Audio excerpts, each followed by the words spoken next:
Hola, hola, hola. Estimados estudiantes, a continuación pasaré a revisar de modo bastante sintético los contenidos que van a entrar para la prueba, que hace referencia a el Frente Popular, los gobiernos radicales y algunos cambios económicos sucedidos a mediados del siglo XX. Bien, lo primero que hay que tener en consideración es que la historia política de nuestro país ha sido bien interesante analizar desde el punto de vista del sistema de partidos. Partamos que de los orígenes de nuestra república, durante el periodo de organización de la república, nosotros distinguíamos solamente bandos políticos, en el cual consideramos los dos principales, el bando conservador y el bando liberal. Y con el tiempo estos se fueron conformando en el famoso Partido Conservador y Liberal.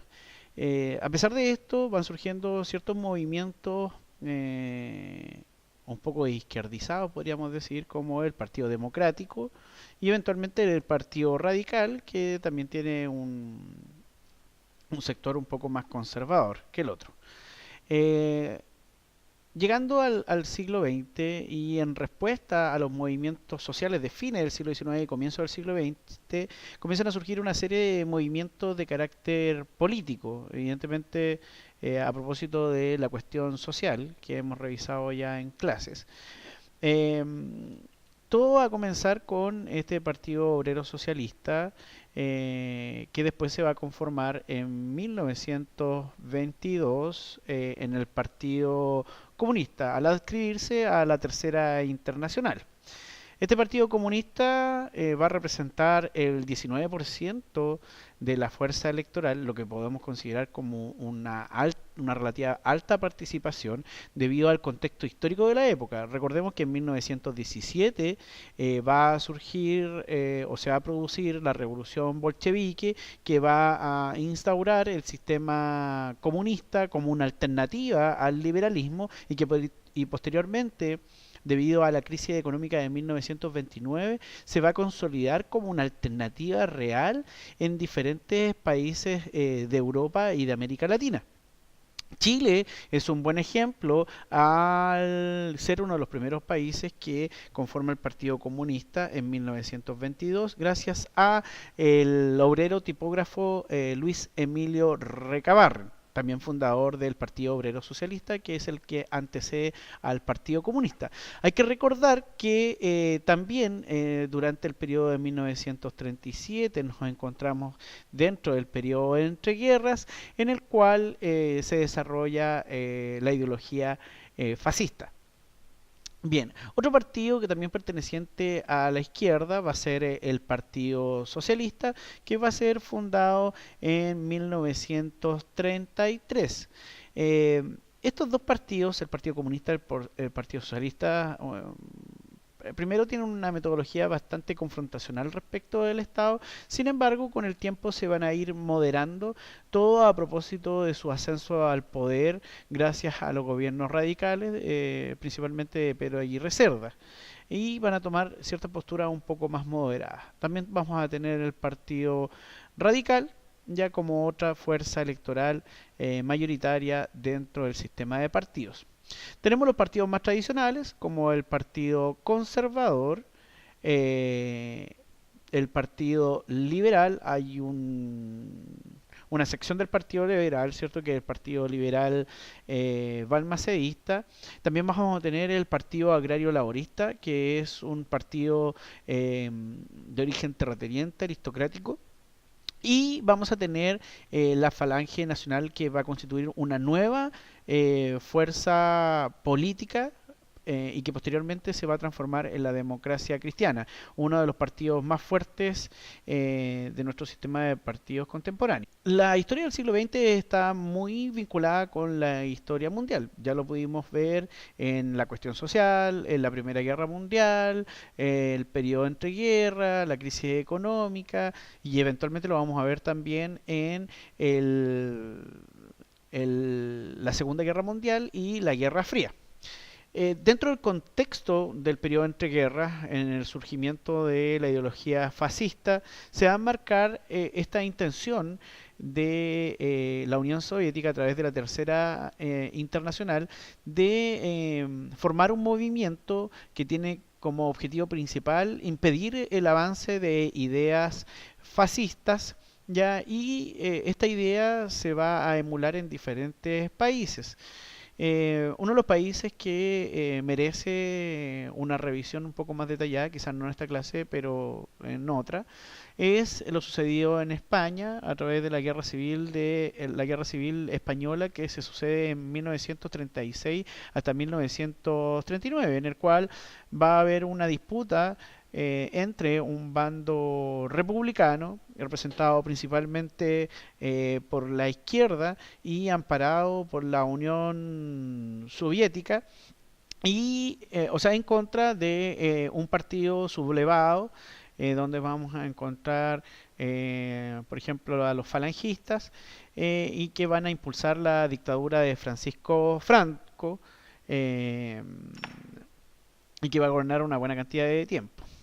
Bien, bajo ese contexto, en Chile también se va a formar este Frente Popular, conformado por los partidos Radical, el Partido Comunista, el Partido Socialista, la Confederación de Trabajadores de Chile, también de movimientos y también a través de movimientos indígenas.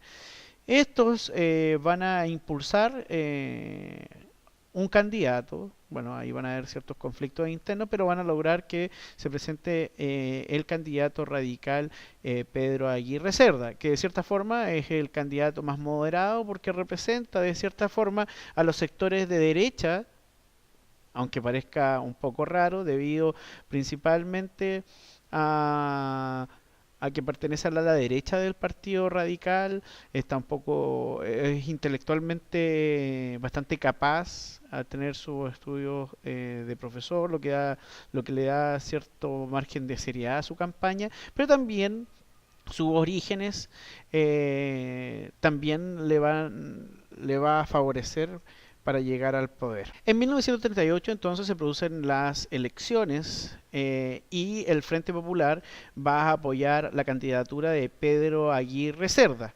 También se va a presentar el candidato Carlos Ibáñez del Campo, eh, apoyado por su partido político, además de otros partidos como el partido nazi también.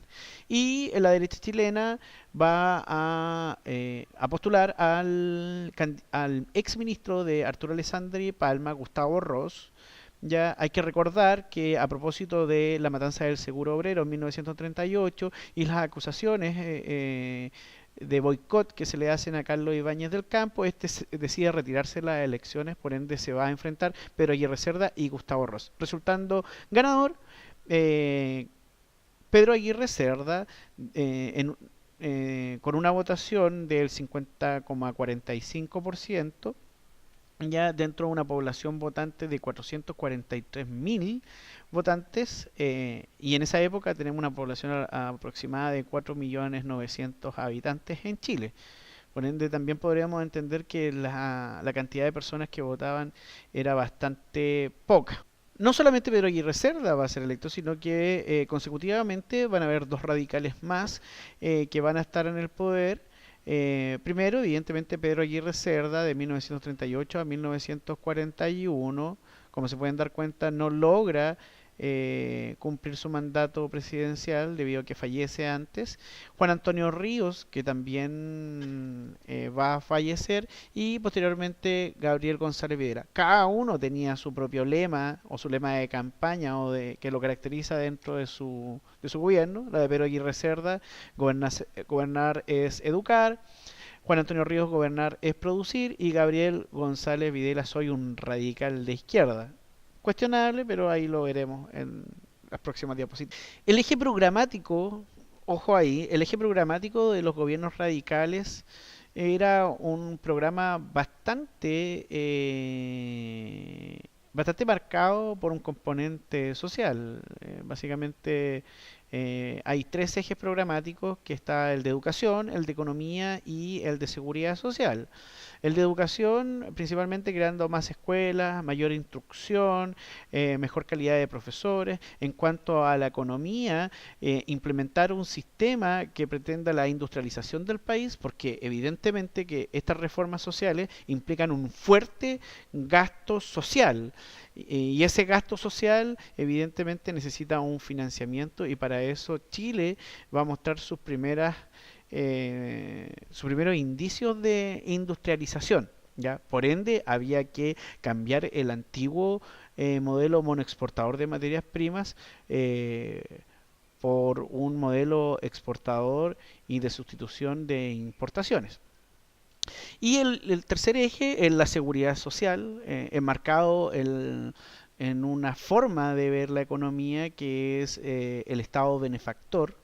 Ya recuerden que el Estado benefactor va a nacer posterior a la crisis económica, donde el Estado va a tener un rol subsidiario en la economía, pero la idea principal es privilegiar las necesidades básicas de la población, como salud y educación. A propósito de un evento coyuntural que va a ser un gran terremoto que va a afectar al país en 1939, eh, el gobierno de Pedro Aguirre Cerda va a implementar dentro de su programa de gobierno un cambio en el modelo económico, ya que va a ser el modelo EASY, o también llamado el modelo económico de industrialización por sustitución de importaciones, que es un crecimiento hacia adentro.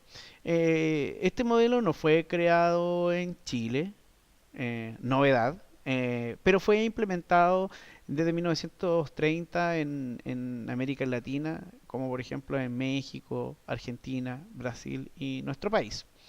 La idea es ser autónomos en realidad, tener cierta autonomía, ya que habíamos aprendido de mala manera en la crisis de 1929, al momento de producirse la crisis en Estados Unidos y en Europa, que nuestro sistema, según la Liga de las Naciones, nuestro país había sido el más afectado.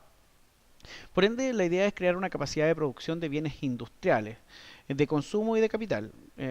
Bueno, ahí hacer un pequeño paréntesis diciendo que los bienes de capital son aquellos bienes que permiten la producción de productos. Por ejemplo, la maquinaria es un bien de capital. Los bienes de consumo es el producto final que está destinado a ser consumido por las personas. También, evidentemente, este modelo económico es tratar de, como les dije, ser más autónomo y evitar la dependencia de países capitalistas, como por ejemplo en algún momento fuimos Francia, Gran Bretaña, y posterior a la Primera Guerra Mundial de Estados Unidos. Eh, Chile, en ese sentido, al ser dependiente, tenemos una dependencia en todo sentido, ¿ah? Tanto política como económica. Más adelante incluso lo vamos a aseverar más groseramente. Pero sí, al depender de estos bienes de capital, evidentemente todo lo que es repuesto, maquinaria o la misma demanda proviene de Europa. Por ende, si los europeos no tienen dinero, ya que están en crisis internacionales, no van a tener dinero para comprar, ni tampoco van a tener como prioridad producir los repuestos necesarios para las maquinarias que tenemos en nuestras industrias. ¿Ya? Así que cualquier crisis que se suceda en Europa nos va a afectar. A grosso modo, las principales medidas tomadas por este modelo de sustitución de importaciones va a ser, por ejemplo, en primer lugar, el alza de impuestos a importaciones y protección arancelaria a manufacturas nacionales. ¿Cómo se hace eso? Evidentemente, los productos nacionales tienen que competir con los productos que vienen desde afuera. Acuérdense que los productos que ingresamos para poder venderlo en el mercado nacional nosotros los denominamos como importaciones. Ya, por ende, para que generalmente se compita en el precio, para que los precios de los productos que vienen del extranjero sean un poco más caros, lo que permita de cierta forma que el consumidor pueda escoger mejor a productos nacionales, se decreta el alza de impuestos a estas importaciones. Y también se protege los productos nacionales con la rebaja de impuestos tanto en la producción como en la venta de productos nacionales. En segundo lugar, En segundo lugar, la reasignación de recursos a favor del sector industrial. Por ejemplo, para formar una industria, a veces no se cuenta con el dinero para poder especializar o para poder contratar mejor profesional. Por ende, el Estado toma una actitud activa y destina